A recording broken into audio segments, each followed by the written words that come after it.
Friends, आज हम बात करेंगे सुज़लोन एनर्जी के बारे में। और जैसा कि हम लोग जानते हैं कि इस स्टॉक में हमें फिर से एक अपर सर्किट लगता हुआ दिखलाई दिया है लास्ट ट्रेडिंग सेशन में, दैट मींस फ्राइडे को। तो ये अपर सर्किट आखिर लग क्यों रहा है? स्टॉक में ऐसा क्या हो गया कि लगातार अपर सर्किट पे अपर सर्किट लगाया जा रहा है? क्योंकि ऑलरेडी हम लोग जानते हैं कि इस स्टॉक में हमें कोई भी मूवमेंट दिखलाई नहीं दे रहा था। इन्वेस्टर्स काफी ज्यादा परेशान थे इस स्टॉक के मूवमेंट को देखकर, क्योंकि स्टॉक में कुछ भी मूवमेंट, कुछ भी हलचल नहीं दिखलाई दे रहा था। उन लोगों का पैसा फंसा हुआ था, कुछ भी ऐसा हलचल नहीं दिख रहा था, उन लोगों को कुछ भी रिटर्न नहीं मिल रहा था। और अचानक से इस स्टॉक में हमें एक तेजी पकड़ते हुए दिखलाई दी, और जिन लोगों ने इन्वेस्ट करके रखा हुआ था उन लोगों को एक महीने के अंदर क्लोज टू 50% का ये रिटर्न बनाकर दे दिया। तो ऐसा इस स्टॉक में क्या हो गया, इन सारी चीजों को हम लोग जानेंगे। और एक बहुत ही इंपॉर्टेंट अपडेट है जो आप सभी लोगों के लिए जानना बहुत ही जरूरी है, अगर आप इस स्टॉक में इन्वेस्टेड हो या फिर सोच रहे हो नए सिरा से इन्वेस्ट करने का। तो वीडियो को स्किप ना कर पूरा देखें ताकि आप चीजों को सही से समझ पाओ और अपना एक खुद की इन्वेस्टमेंट डिसीजन ले पाओ। लेकिन दोस्तों, मेरी आपसे एक ही रिक्वेस्ट रहेगी कि चैनल को सब्सक्राइब और वीडियो को जरूर से लाइक कर देना, ताकि आपको इस तरह की अपडेट्स रेगुलर बेसिस पर मिलती रहे। तो चलिए फ्रेंड्स, वीडियो को स्टार्ट करते हैं। तो सबसे पहले अगर इसके फ्राइडे के कारोबार पर नजर डालें तो स्टॉक जो है ओपन हुआ 10 रुपए 5 पैसे में।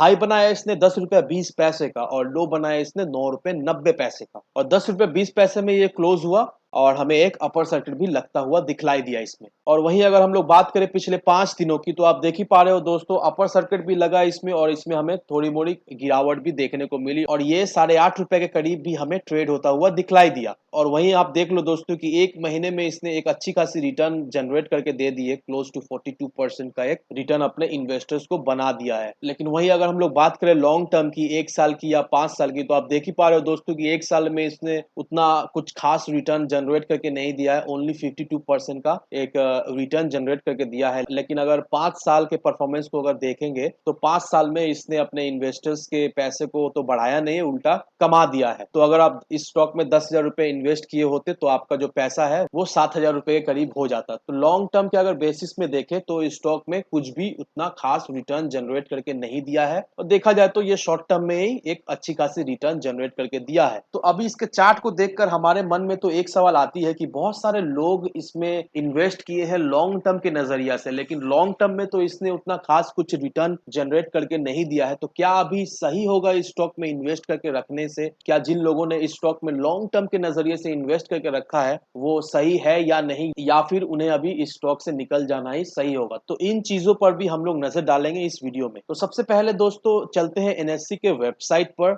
और यहाँ पर आप क्लियरली देख पा रहे हो कि फ्राइडे के दिन जो टोटल क्वांटिटी जो ट्रेड हुई थी वो थी 4,53,12,941 की, जिसमें से 3,32,58,659 जो क्वांटिटी है वो डिलीवरी बेसिस पे उठा ली गई थी। और जो डिलीवरी का जो परसेंटेज निकल कर आ रहा है वो 73.40% का है। तो डिलीवरी का परसेंटेज देखकर हम एक बात तो समझ पा रहे हैं कि इन्वेस्टर्स का जो रुचि है इस स्टॉक में अभी भी बना हुआ है, और इन्वेस्टर्स इसे किसी भी दाम में खरीदे जा रहे हैं। नो डाउट दोस्तों, ये जो स्टॉक है वो फंडामेंटली उतना स्ट्रांग है नहीं, ये अपने इन्वेस्टर्स को रिटर्न जनरेट करके देने में फेल हो गई है, लेकिन फिर भी इन्वेस्टर्स को कहीं ना कहीं ऐसा लगता है कि ये स्टॉक उन्हें एक अच्छी खासी लॉन्ग टर्म में रिटर्न बनाकर दे जाएगी। और दोस्तों ऐसा होगा भी, क्योंकि बहुत सारे रीजन है, बहुत सारे फैक्ट है जो कि आपको कंसिडर कर चलना है अगर आप इस स्टॉक में इन्वेस्टेड हो, और ये स्टॉक जरूर से आपको एक मल्टी बैगर रिटर्न बनाकर दे जाएगी।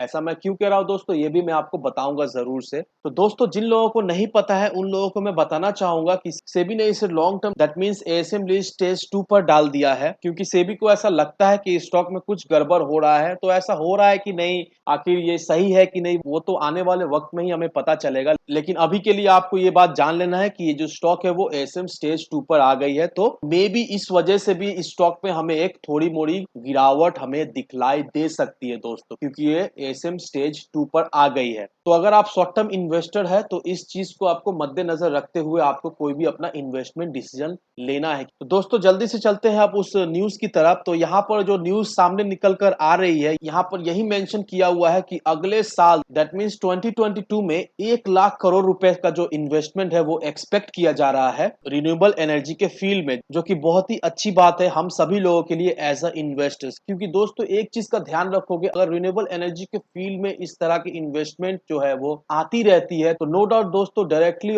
या फिर इनडायरेक्टली सुजलॉन एनर्जी को भी इससे काफी ज्यादा हेल्प मिलेगी, इससे काफी ज्यादा बेनिफिट भी मिलेगी। तो यहाँ पर देखिए, it is believe that the field of renewable energy investment of 15 billion और more than 1 lakh crore will come to country next year. The government is targeting 175 gigawatt of clean energy in 2022। तो यहाँ पर यही मेंशन किया हुआ है कि 15 billion that means 1 lakh crore की जो है इन्वेस्टमेंट है वो अगले साल आएगी हमारे कंट्री में, और जो गवर्नमेंट का जो टारगेट है वो 175 गीगावाट ऑफ क्लीन एनर्जी जो 2022 का टारगेट है। तो दोस्तों काफी सारे पॉजिटिव जो न्यूज है वो निकल कर आ रही है। डायरेक्टली सुजलॉन एनर्जी के बारे में तो कुछ न्यूज आ नहीं रही है, हम लोग एक ही न्यूज जानते हैं कि अडानी ने उसे एक प्रोजेक्ट दिया है गुजरात में, जो प्रोजेक्ट सुजलॉन एनर्जी को मिला है, इसका वीडियो मैं ऑलरेडी बना चुका हूं। लेकिन ये सब न्यूज देखकर हम एक बात का तो रिलेट कर ही सकते हैं दोस्तों कि गवर्नमेंट जिस तरह से रिन्यूएबल सेक्टर को पुश कर रही है, गवर्नमेंट जिस तरह से स्कीम्स ला रही है, जिस तरह से फंड आ रही है रिन्यूएबल एनर्जी के लिए, उस तरह से हम लोग एक चीज का तो अंदाज लगा ही सकते हैं कि no doubt company fundamentally weak है, लेकिन जो सुजलॉन एनर्जी है वो इंडिया का नंबर 1 विंड टर्बाइन कंपनी है, ग्लोबली 5th रैंकिंग में आता है। तो ये सारी फैक्टर को भी हम लोगों को कंसिडर कर ही चलना है। और नो डाउट दोस्तों कंपनी खराब है नहीं, कंपनी फाइनेंशियली वीक है, लेकिन उसके अगर ऑर्डर बुक को हम लोग देखें तो ऑर्डर बुक बहुत ही मजबूत है और धीरे धीरे कंपनी जो है वो इम्प्रूव भी कर रही है।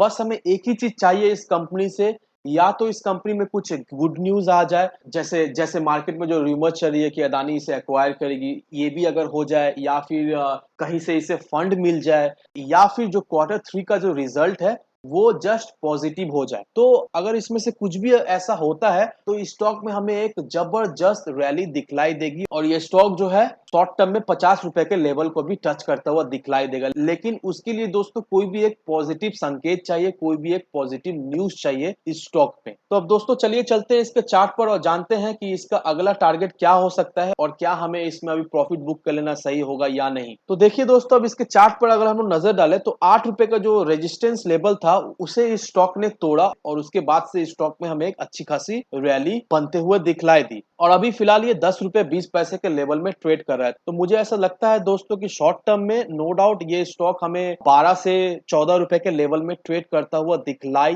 दे सकती है। लेकिन ये अपर सर्किट देखकर ये मत समझो कि ये स्टॉक बहुत ही मजबूत हो चुकी है।